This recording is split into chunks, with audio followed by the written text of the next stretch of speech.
Marcos, nalulungkot lang ako kasi 36 years namin inasam-asam ito, pinagtrabaho, pinagdasal. Nasayang eh. Lisa Marcos, hindi ko naman kamag-anak yan, hindi ko naman ka-ano-ano.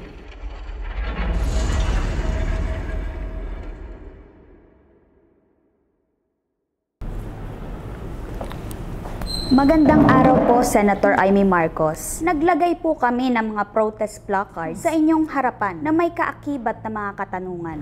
Unang tanong, may 3 rally bukas. Saan po kayo pupunta at bakit? Luneta, sa palagay ko karambola yan. Sari-sari yung agenda dyan, mahirap yata. EDSA Shrine. Naku, maliwanag naman kung sino-sino na riyan. Hindi ako welcome. Eto, Camp Aguinaldo. Nako, mas maigi, dyan na lang kaya magkumpune kasama ng mga dating sundalo. Meron pong 4 na opisina. Ano po ang maigsing mensahe nyo sa bawat opisina na ito? Malacanang.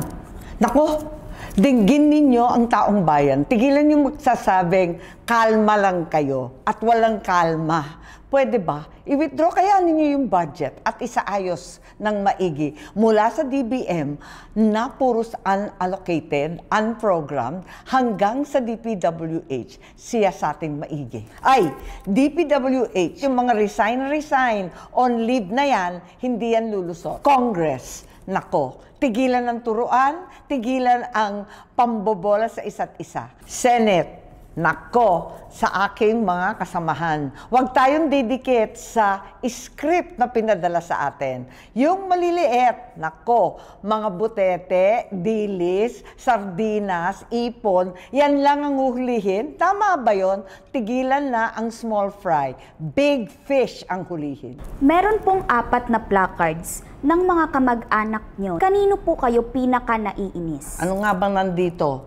Sandro Marcos. Nanghihinayang ako, kabata-bata na, damay dito sa gulo. Bongbong Marcos. Nalulungkot lang ako kasi 36 years namin inasam-asam ito, pinagtrabaho, pinagdasal. Nasayang eh. Martin Romualdez, abay pwedeng sabihin na iinis ako. Nagagalit ako, hindi lang simpleng inis, naggagalaiti pa. Lisa Marcos, hindi ko naman kamag-anak yan, hindi ko naman ka-ano-ano.